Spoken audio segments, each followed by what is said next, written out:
పగిలిన కుండ. ఒక చిన్న కథ. ఒక గ్రామంలో ఒక మనిషి ప్రతిరోజు 2 కుండలతో నది నుండి నీరు తీసుకొచ్చేవాడు.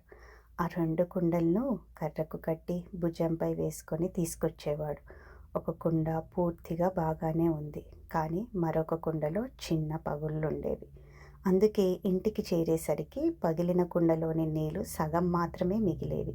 ఆ కుండకి చాలా బాధ అనిపించింది. ఒకరోజు అది మనిషితో ఇలా చెప్పింది: నాలో పగుళ్ళున్నాయి, అందుకే నీళ్లు వృధా అవుతున్నాయి. నేను ఉపయోగం లేని కుండను అని. అప్పుడు ఆ మనిషి నవ్వుతూ చెప్పాడు: నువ్వొచ్చే దారిలో పక్కనున్న పూలని గమనించావా అని. కుండ చూసింది. నిజంగా అందమైన పూలు పూసున్నాయి.